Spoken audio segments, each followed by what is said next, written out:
আসসালামু আলাইকুম বন্ধুরা, কেমন আছেন? আশা করি ভালো আছেন। পিঙ্কি কিচেনে সবাইকে স্বাগত। আজকে নিয়ে এসেছি একটা রুই মাছ বড় সাইজে। চলো আমি রান্না আগে কাটতে যাই, তারপর বলছি আমি। আসুন। কতটা বড় দেখেন বন্ধুরা একবারে।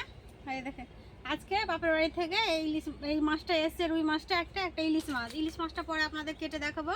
আজকে রুই মাছটা কেটে নেবো। এই দেখেন কত বড় সাইজের রুই, দেখেন একেবারে ভারী হয়ে আছে, দেখতে পাচ্ছেন কত বড় সাইজ। এই যে কলা পাতায় রেখেছি, দেখেন একবার সাইজটা দেখুন, মাছের সাইজটা দেখছেন বন্ধুরা কতটা চওড়া। মাছটা ভালো করে আঁশ ছাড়িয়ে নিয়েছি, এবার কেটে নেব।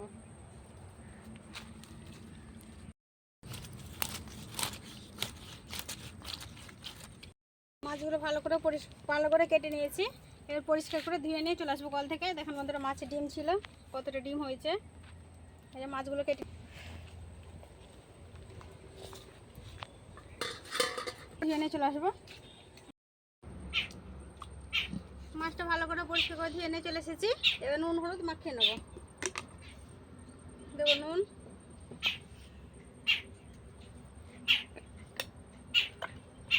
দেবো হলুদ গুঁড়ো,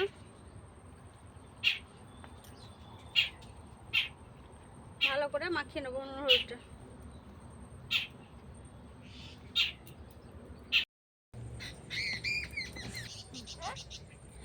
মাছে নুন হলুদ মাখিয়ে নিয়েছি ভালো করে।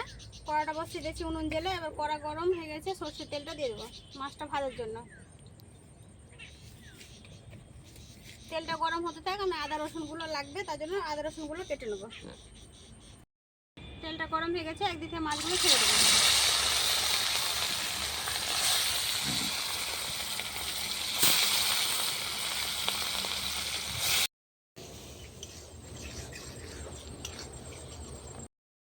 মাছগুলো লাল করে ভেজে নিয়েছি, উঠিয়ে নেবো।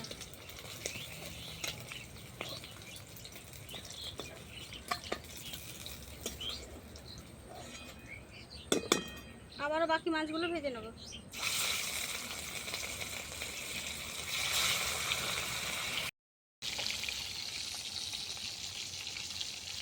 মাছগুলো একদিকে বাজে হতে থাক, আমি আদা রসুনটা বেটে নিয়ে আসছি।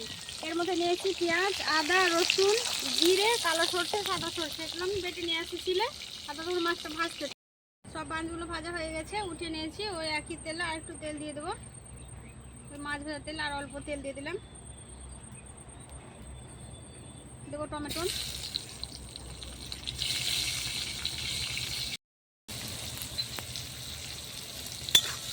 টমেটোটা ভেজে নিয়েছি। এবার দেবো আদা, রসুন, জিরে, পেঁয়াজ আর সাদা সরষে, কালো সরষে বাটা।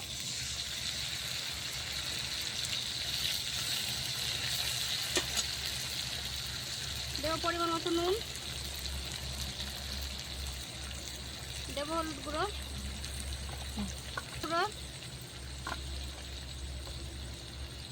দেবো লঙ্কা গুঁড়ো।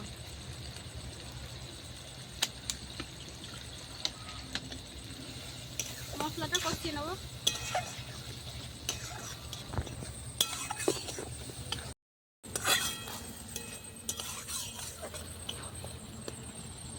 ভালো করে মশলাটা কষিয়ে নিয়েছি, দেখেন চারিদিক থেকে তেল ছেড়ে গেছে। এটা কিন্তু সরষের ঝাল হবে, রুই মাছের ঝাল হবে সরষে বাটা দিয়ে, ওই জন্য অল্প, মানে ঝোল বেশি হবে না, অল্প করে পানি দেবো।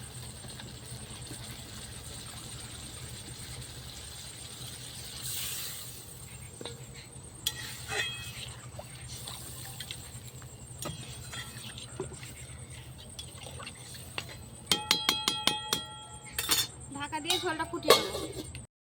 ঢাকাটা উঠিয়ে নেবো, ঝোলটা আমার ফুটে গেছে। এবার ভেজে রাখা মাছগুলো দিয়ে দেবো।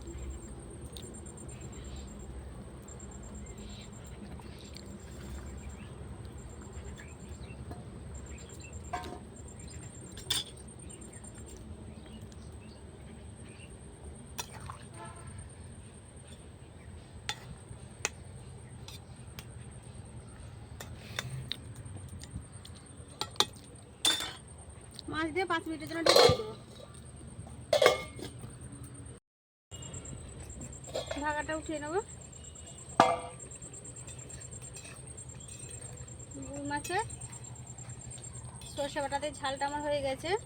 এবার আমি নামিয়ে নেবো। কেউ যদি ইউটিউব থেকে দেখে থাকেন সাবস্ক্রাইব করবেন, আর পাশের বেল আইকনটা ক্লিক করে রাখবেন। আমি ভিডিও ছাড়ার সাথে সাথে আপনারা নোটিফিকেশানটা পেয়ে যাবেন। আর কেউ যদি ফেসবুক পেজ থেকে দেখে থাকেন একটা লাইক দিয়ে ফলো করবেন। এবার আমি ঢেলে নেবো।